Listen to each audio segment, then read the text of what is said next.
And Scott Walker, who was governor of Wisconsin and also a 2016 Republican presidential candidate, NewsNation political contributor and host of the Aggressive Progressive podcast, Chris Hahn.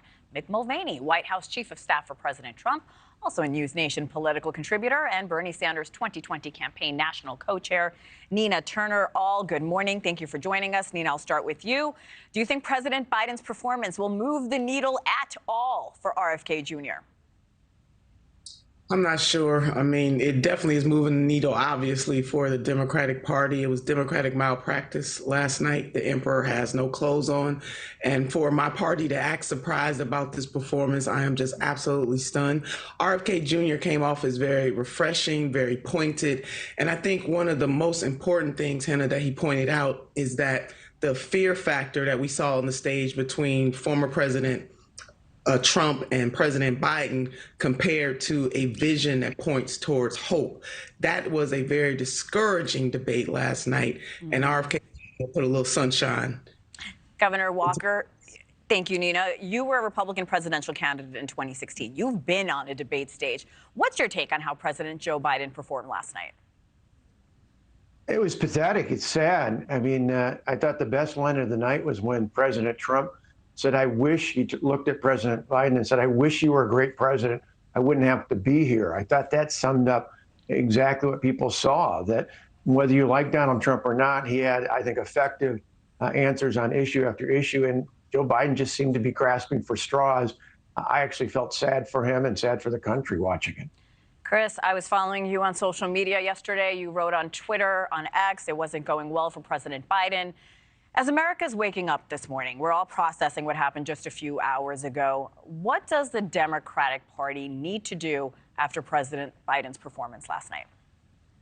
They need to have a very difficult conversation with the president of the United States. His performance last night was nothing short of a disaster. He had a very low bar to clear. He did not clear it. The knock on Joe Biden is that he is too old and not able to lead. He did nothing to change that last night. In fact, he made it worse. I do not see Joe Biden being victorious in November. I think that the Democratic Party needs to figure out a way out of this. And I think that the person who needs to, step up is actually Joe Biden, because he's the only one who could get him off the ballot.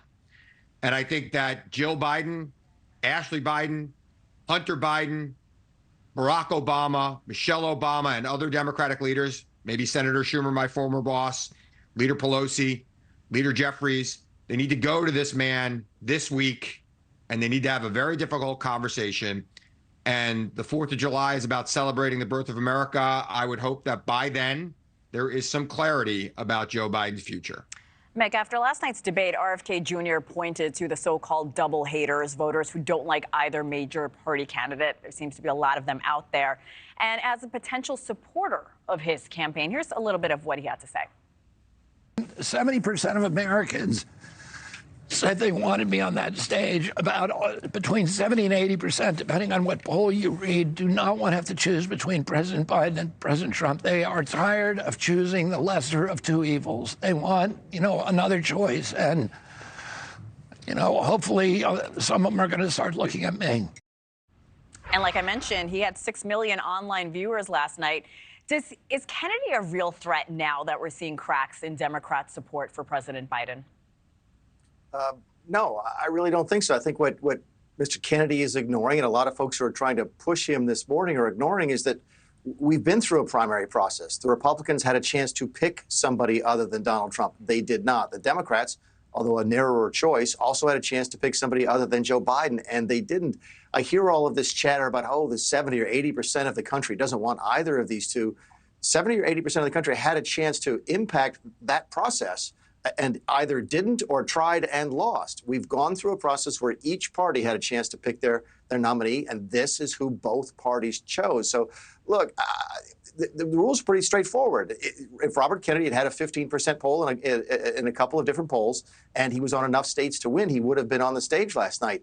He's not there. He's not going to get there. I think he's only on the ballot right now in 7 or 8 states. I think it makes an interesting sort of sidelight discussion, but Robert F. Kennedy is not going to be the next president of the United States, and it's looking more and more like he might not even impact the outcome. So Thanks for watching, everybody. Go to joinnn.com to find NewsNation on your television provider. Also, don't forget to click that red subscribe button below to get more of NewsNation's fact-driven, unbiased coverage.